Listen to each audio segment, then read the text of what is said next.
Hi guys, welcome back to my pregnancy series. ಇದು 6th ವೀಕಿಂದ start ಮಾಡಿರುವಂಥ ಒಂದು vlog ಆಗಿರುತ್ತೆ. ಆ್ಯಂಡ್ ಬೆಳಗ್ಗೆ ಬ್ರೇಕ್ಫಾಸ್ಟು ನಾನೇನು ತಿನ್ನೋಕ್ಕಾಗ್ತಿಲ್ಲ. ಸೊ ನನಗೆ ಮಲ್ಟಿಗ್ರೇನ್ದು ಗಂಜಿ ಮಾಡಿಕೊಟ್ಟಿದ್ದಾರೆ ಅಮ್ಮ. ಇದನ್ನೇ ನಾನು ಬೆಳಗ್ಗೆ ಟೈಮ್ ನನಗೆ ಕುಡಿಯೋಕ್ಕಾಗ್ತಾ ಇದ್ದಿದ್ದು, ನಂಗೆ ಪಾಸಿಬಲ್ ಇದ್ದಿದ್ದು. ಅದು ಬಿಟ್ಟರೆ ನನಗೆ ಇನ್ನೇನು ತಿನ್ನೋದಕ್ಕೆ ಆಗ್ತಾ ಇರಲಿಲ್ಲ.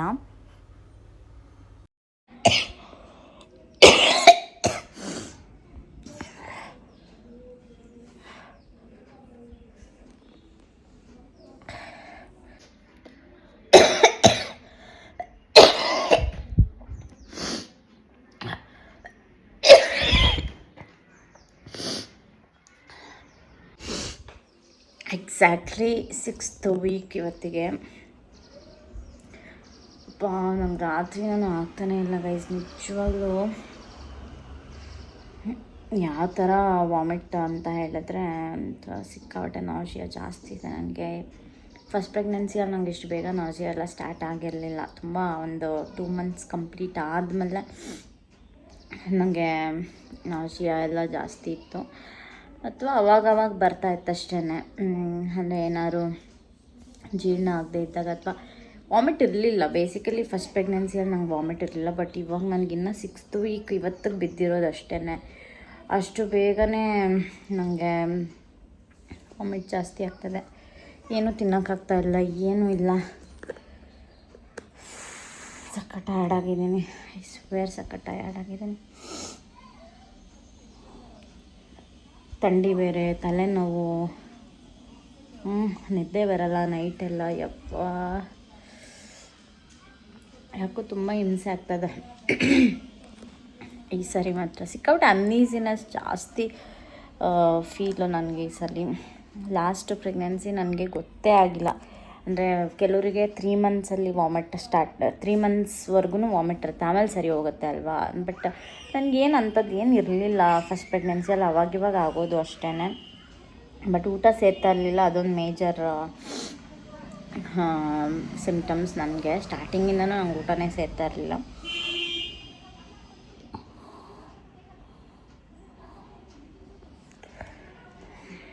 ಹೋಪ್ ಈ ಪ್ರೆಗ್ನೆನ್ಸಿ ತುಂಬ ಹೆಲ್ದಿಯಾಗಿರಲಿ ಅಂತ ನಾನು ಅಂದ್ಕೊತೀನಿ. ಅಂದರೆ ವಾಮಿಟ್ ಆದರೆ ಒಳ್ಳೆಯದು ಅಂತಾರೆ, ಬಟ್ ಆ ಶಕ್ತಿ ನನಗೆ ವಾಮಿಟ್ ನಂಗೆ ಆಗೋದು ತಡ್ಕೊಳ್ಳೋಕ್ಕೆ ಆಗಲ್ಲ ನನಗೆ. ಓಕೆನಾ? ಸೊ ಆ ಥರ ಆಗ್ತಿದೆ ಇವಾಗ ಸದ್ಯದ ಪರಿಸ್ಥಿತಿ. ನೋಡಿ ಮುಖ ಎಲ್ಲ ಹೆಂಗಾಗ್ಬಿಟ್ಟಿದೆ ಆಲ್ರೆಡಿ. ಮಿಕ್ಸ್ ಹಚ್ಚಿ ಫುಲ್ ಈ ಸ್ಪೇಸೇ ಬರ್ನಾಗಿ ಹೋಗ್ಬಿಟ್ಟಿದೆ. ಆ ಥರ ಹಚ್ಚಿದ್ದೀನಿ. ಅಂದರೆ ಸಿಕ್ಕಾಪಟ್ಟೆ ತಲೆನೋವು ಬರ್ತಾಯಿದೆ. ನಾನು ನಿದ್ದೆ ಮಾಡೋಕ್ಕಾಗ್ತಾಯಿಲ್ಲ ನನಗೆ ನೈಟು. ಅದಕ್ಕೋಸ್ಕರ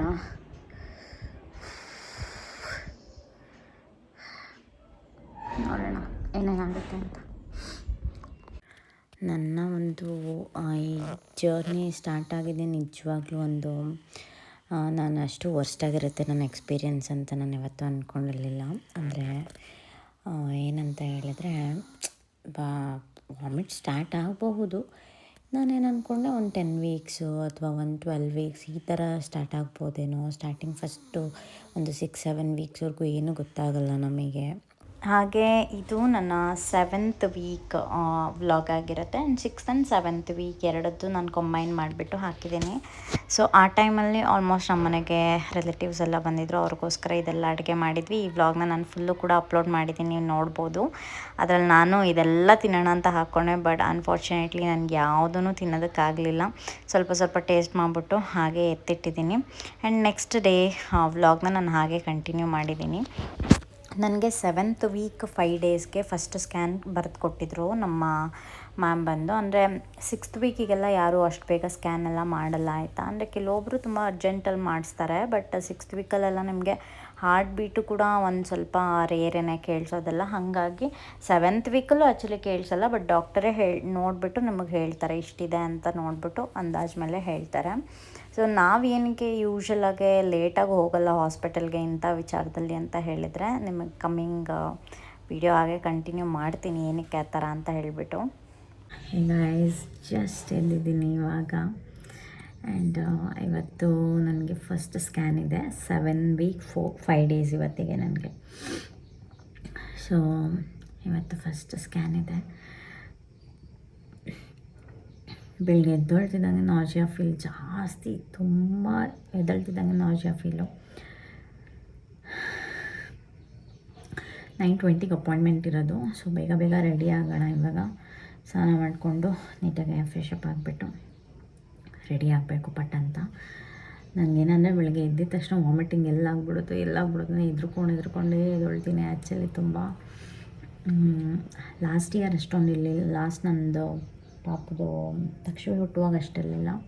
ಬಟ್ ಈ ಸರಿ ತುಂಬ ವಾಮಿಟಿಂಗ್ ಇದೆ ನನಗೆ, ಅಂದರೆ ಬೆಳಗ್ಗೆ ಮಾತ್ರ. ನೋಡೋಣ ಬನ್ನಿ ಏನೇನಾಗುತ್ತೆ. ಆ್ಯಂಡ್ ಸ್ಕ್ಯಾನ್ ಎಲ್ಲ ಆದಮೇಲೆ ನಿಮಗೂ ಕೂಡ ನಿಮ್ಮ ಹತ್ರನೂ ಕೂಡ ಶೇರ್ ಮಾಡ್ತೀನಿ ಏನೇನೆಲ್ಲ ಆಗ್ತಿದೆ ಏನು ಅಂತ ಹೇಳಿಬಿಟ್ಟು. ಸದ್ಯಕ್ಕೆ ಈಗ ರೆಡಿ ಆಗಿಬಿಟ್ಟು ಹೊರಡೋಣ ಬನ್ನಿ. ಈ ಒಂದು ಡ್ರೆಸ್ ಇವಾಗ ನಾನು ಹಾಕ್ಕೊಂಡು ರೆಡಿಯಾಗಿದ್ದೀನಿ. ಇದು ಫ್ಲಿಪ್ಕಾರ್ಟಲ್ಲಿ ಬೈ ಮಾಡಿದ್ದು. 7th ವೀಕಲ್ಲೇ ಏನಕ್ಕೆ ನಾವು ಫಸ್ಟು ಸ್ಕ್ಯಾನಿಂಗು ಅಥವಾ 6th ವೀಕಲ್ಲೇ ಏನಕ್ಕೆ ನಾವು ಅಷ್ಟು ಬೇಗ ಚೆಕಪ್ಪಿಗೆ ಹೋಗಬೇಕಂತ ಹೇಳಿದ್ರೆ, ನಮಗೆ ರಿಸ್ಕ್ ಆಫ್ ಪ್ರೆಗ್ನೆನ್ಸಿ ಏನಾದರೂ ಅಥವಾ ಈ ಎಕ್ಟೋಪಿಕ್ ಪ್ರೆಗ್ನೆನ್ಸಿ ಎಲ್ಲ ಇರುತ್ತಲ್ವ, ಅದೆಲ್ಲ ನೀವು ಈ ಮೂಮೆಂಟಲ್ಲೇ ಕನ್ಫರ್ಮ್ ಮಾಡ್ಕೋಬೇಕಾಗತ್ತೆ. ನಿಮಗೆ ಈ ಸ್ಕ್ಯಾನಿಂಗ್ ಎಲ್ಲ ಮಾಡಿದಾಗ ಗೊತ್ತಾಗುತ್ತೆ, ಈಸ್ ಇಟ್ ನ್ಯಾಚುರಲ್ ಒಂಥರ ಹೆಲ್ದಿ ಪ್ರೆಗ್ನೆನ್ಸಿ ಇದೆಯಾ ಅಥವಾ ಯಾವುದಾದ್ರು ಎಕ್ಟೋಪಿಕ್ ಪ್ರೆಗ್ನೆನ್ಸಿ ಏನಾದರೂ ಆಗಿಬಿಟ್ಟಿದೆಯಾ ಏನಂತ. ನಿಮ್ಗೆ ಆ ರಿಸ್ಕ್ ಫ್ಯಾಕ್ಟರ್ ಏನಾದರೂ ಇದ್ದರೆ ನಿಮಗೆ ಈಸಿಯಾಗೆ 7th ವೀಕ್ ಫಸ್ಟ್ ಸ್ಕ್ಯಾನಲ್ಲಿ ತಿಳ್ಕೊಬೋದು ನೀವು, ಓಕೆನಾ. ಆ್ಯಂಡ್ ನನಗಿಲ್ಲಿ ಬಂದಿರೋ ಹೊಟ್ಟೆ ಪ್ರೆಗ್ನೆನ್ಸಿ ಹೊಟ್ಟೆ ಅಲ್ಲ, ಕನ್ಫ್ಯೂಸ್ ಮಾಡ್ಕೋಬೇಡಿ. ಅದು ನಂಗೆ ಜಸ್ಟ್ ಬ್ಲೋಟಿಂಗ್ ಟಮ್ಮಿ ಅಂತ ಹೇಳ್ಬೋದು ನಿಜವಾಗ್ಲೂ. ಅಂದರೆ ತುಂಬ ಬ್ಲೋಟಿಂಗ್ ಇರುತ್ತೆ ಫಸ್ಟ್ 2-3 ವೀಕ್ಸಲ್ಲಿ, ತುಂಬ ಬ್ಲೋಟಿಂಗ್ ಇರುತ್ತೆ. ಬಿಕಾಸ್ ಊಟ ಕರೆಕ್ಟಾಗಿ ಮಾಡ್ತಾ ಇರಲ್ಲ ನಾವು, ಹಾಗಾಗಿ ಸಿಕ್ಕಾಪಟ್ಟೆ ಹೊಟ್ಟೆ ಉಬ್ರಿಸ್ಕೊಂಡಂಗೆ ಆಗಿರುತ್ತೆ ಅಷ್ಟೇ. That's not a pregnancy belly at all. ಇವಾಗ ನಾವು ಹಾಸ್ಪಿಟಲ್ಗೆ ಹೋಗ್ತಾ ಇದ್ದೀವಿ. ನಿಮಗೆ ಗೊತ್ತು, ನನ್ನ ಫಸ್ಟ್ ಡೆಲಿವರಿ ಕೂಡ Cloud9 ಹಾಸ್ಪಿಟಲಲ್ಲೇ ಆಗಿದ್ದು. ಆ್ಯಂಡ್ ಅದ್ರದ್ದು ವೀಡಿಯೋಗಳು ತುಂಬ ವೈರಲ್ ಆಗಿತ್ತು. ನೀವು ಚೆಕ್ ಮಾಡಿಲ್ಲಾನೆ ನನ್ನ ಲಾಸ್ಟ್ ಪ್ರೆಗ್ನೆನ್ಸಿ ವೀಡಿಯೋಸ್ಗಳು ತುಂಬ ಚೆನ್ನಾಗಿದೆ, ಚೆಕ್ ಮಾಡ್ಕೊಂಡು ಬನ್ನಿ ಅದನ್ನು ಕೂಡ. ಈ ಪ್ರೆಗ್ನೆನ್ಸಿನೂ ಅಷ್ಟೇ, ಅದು ಏನೋ ಗೊತ್ತಿಲ್ಲ, ನಮಗೆ ಫಸ್ಟ್ ಪ್ರೆಗ್ನೆನ್ಸಿಯಲ್ಲಿ ತುಂಬ ಹೆದ್ರುಕೊಂಡು ನಮಗೆ ಹಾಸ್ಪಿಟಲ್ ವಿಸಿಟ್ ಆಗಲಿ ಅದೆಲ್ಲ ನಾವು ಹೆದ್ರುಕೊಳ್ತಿದ್ವಿ. ಅಂದರೆ ಫಸ್ಟ್ ಪ್ರೆಗ್ನೆನ್ಸಿ ಅಲ್ವಾ, ಹೈ ಸೆನ್ಸಿಟಿವ್ ಇರುತ್ತೇನೋ, ಹೆಂಗೋ ಏನೋ ಎಂಥದ್ದು ಗೊತ್ತಿಲ್ಲ, ಮಣ್ಣು ಮಸಿ ಅದ್ರದ್ದು ಹೆಂಗೆ ಅಂತ. ಬಟ್ ಇವಾಗ ಆಲ್ರೆಡಿ ಒಂದು ಗೊತ್ತಾಗ್ಬಿಟ್ಟಿದೆಯಲ್ಲ ಹೆಂಗೆ ಯಾವ ಥರ ಇರುತ್ತೆ ಏನು ಎತ್ತಾ ಅಂತ ಹೇಳ್ಬಿಟ್ಟು. ಸೊ ಕ್ವಿಕ್ಕಾಗಿ ಎಲ್ಲದನ್ನು ನಾವು ನಮ್ಮ ಪಾಡಿಗೆ ನಾವು ಅದನ್ನು ಮಾಡ್ಕೊಂಡು ಹೋಗ್ತಾ ಇದ್ವಿ ಅಷ್ಟೇ. ಸೊ ಇವಾಗ ನಂದು ಬ್ಯಾಗೆಲ್ಲ ರೆಡಿ ಇದೆ. ಈ ಬ್ಯಾಗಲ್ಲಿ ನನ್ನ ಹೋಲ್ ಮಂತ್ ಪ್ರೆಗ್ನೆನ್ಸಿ ಮಂತ್ದು ರಿಪೋರ್ಟ್ ಇದರಲ್ಲಿ ಸೆಕ್ಯೂರ್ ಆಗಿರುತ್ತೆ. ಫಸ್ಟ್ ಪ್ರೆಗ್ನೆನ್ಸಿ ಎದ್ದು ಇದರಲ್ಲೇ ಇಟ್ಕೊಳ್ತಿದ್ದೆ, ಹಾಗಾಗಿ ನಾನು ಆ ಬ್ಯಾಗ್ನ ಇಲ್ಲಿ ಕ್ಯಾರಿ ಮಾಡಿದ್ದೀನಿ. ಇವಾಗ ಬಂದು ಬೆಳಗ್ಗೆನೆ ಯೂಶ್ವಲಾಗಿ ಎಲ್ಲ ಹಾಸ್ಪಿಟಲಲ್ಲಿ ಏನಂದರೆ ತುಂಬ ನೀರು ಕುಡಿಸ್ಬಿಟ್ಟು ನಮಗೆ ಸ್ಕ್ಯಾನ್ ಮಾಡ್ತಾರೆ. ಬಟ್ Cloud9ಅಲ್ಲಿ ಆ ಥರ ಇರಲ್ಲ, ಕಂಪ್ಲೀಟಾಗಿ ನೀವು ಯೂರಿನ್ ಪಾಸ್ ಮಾಡಿ ಬನ್ನಿ ಅಂತ ಹೇಳ್ತಾರೆ. ಬಿಕಾಸ್ ಫಸ್ಟು ಇಂಟರ್ನಲ್ ಚೆಕಪ್, ನಮಗೆ ಇಂಟರ್ನಲ್ ಸ್ಕ್ಯಾನ್ ಇರುತ್ತಲ್ವ ಫಸ್ಟು 7th ವೀಕಲ್ಲಿ, ಹಾಗಾಗಿ ಫುಲ್ಲು ಕಂಪ್ಲೀಟಾಗಿ ಯೂರಿನ್ ಪಾಸ್ ಮಾಡಿ ಬನ್ನಿ ಅಂತ ಹೇಳ್ತಾರೆ. ನಾನು ಹಂಗೆ ವೆಯ್ಟ್ ಮಾಡ್ತಾಯಿದ್ದೆ. 9:30ಗೆ ನಂಗೆ ಅಪಾಯಿಂಟ್ಮೆಂಟ್ ಇದ್ದಿದ್ದು, ಅಷ್ಟರಲ್ಲಿ ಡಾಕ್ಟರ್ ಬಂದಿದ್ದರು.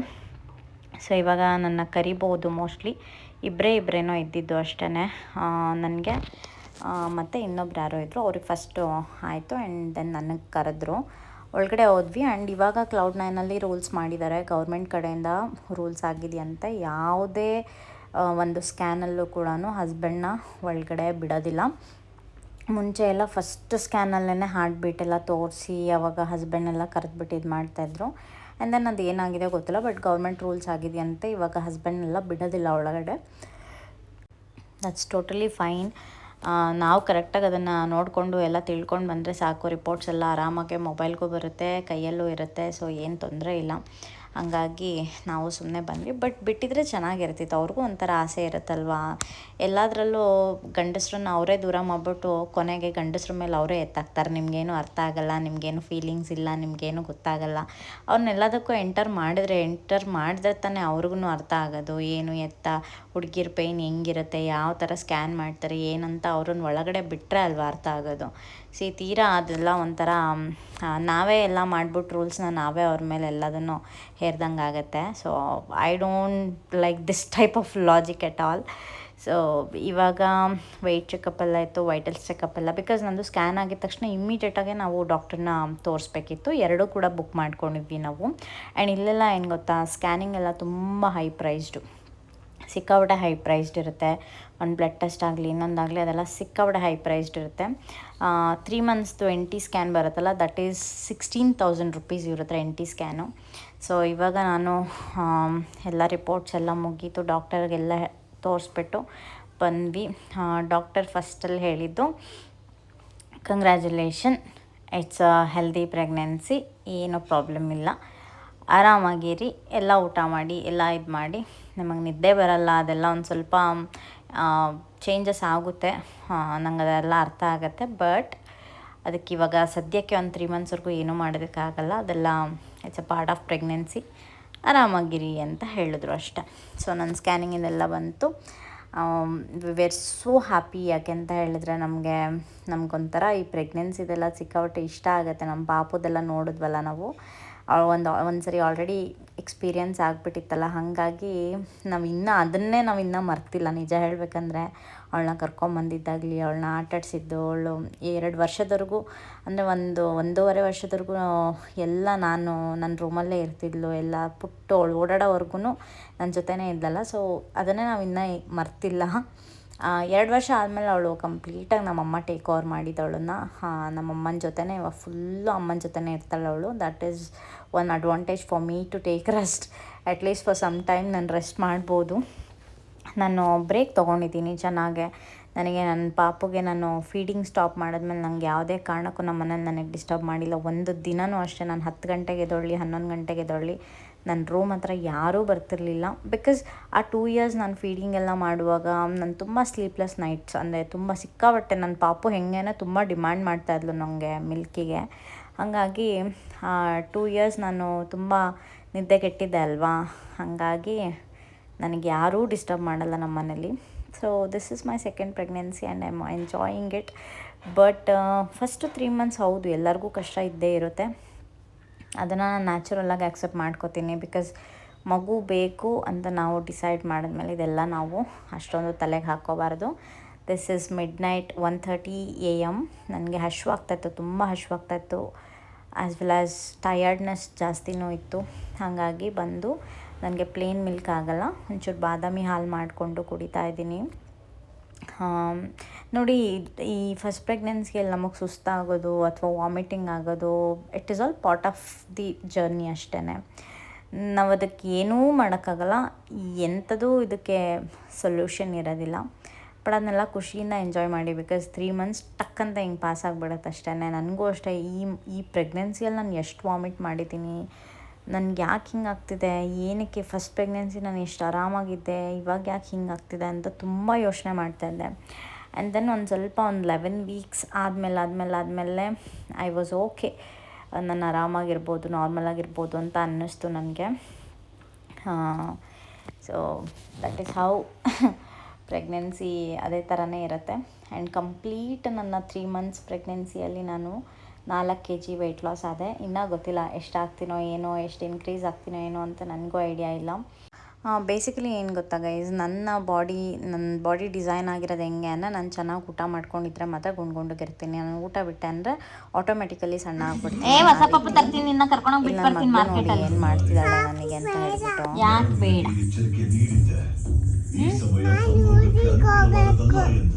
ಅಲ್ಲ, ನಿನ್ನ ಕರ್ಕೊಂಡೋಗಿ ಬಿಟ್ಬಿಟ್ಟು ಬಂದ್ಬಿಡ್ತೀನಿ. ಹೊಸ ಪಾಪು ಕರ್ಕೊಂಬಂದ್ಬಿಡ್ತೀನಿ. ತಮ್ಮ ಪಾಪು ಏನ್ ಮಾಡ್ತೀಯ ಕರ್ಕೊಬಂದ್ರೆ?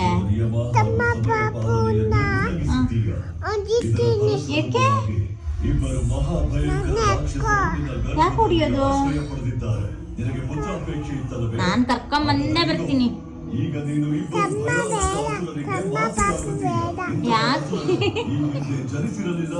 ಯಾಕೆ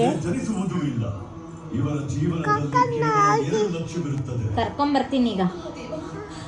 ನಿನ್ನ ಕರ್ಕೊಂಡಂಗೆ ಬಿಟ್ಬಿಟ್ಟು ತಮ್ಮ ಪಾಪು ಕರ್ಕೊಂಬರ್ತೀನಿ. ಓಕೆನಾ? ಯಾಕೆ ಮತ್ತೆ ಯಾವ ಪಾಪು ಬೇಕು? ಸೌಂಡ್ ಕಮ್ಮಿ ಕೊಡಿಲಿ. ಸೌಂಡ್ ಒಂಚೂರು ಮ್ಯೂಟ್ ಮಾಡಿ. ವಿಡಿಯೋ ಮಾಡ್ಕೊಳ್ಳಿ. ಬಾ, ಏನಂತ ತಮ್ಮ ಪಾಪು ಕರ್ಕೊಂಬರ್ತೀನಿ ಚಿನ್ನಿ. ತಮ್ಮ ಪಾಪು ಬೇಡ ಹಂಗೆ. ಯಾಕೆ ನೀನ್ ಬೇಡ ನನಗೆ, ನೀನು ಹೊಡಿತೀಯಲ್ಲ ಯಾವಾಗಲೂ ನನಗೆ. ನಂಗೆ ಬೇಡ, ನೀನು ಹೋಗು ನೀನು ಮಾರ್ಕೆಟಲ್ಲಿ ಬಿಟ್ಟು ಬರ್ತೀನಿ ನಾನು. ಹೋಗು, ಬೇಡ ನೀನು ನನಗೆ. I don't want you. I don't want you. Do you love me? Do you love me?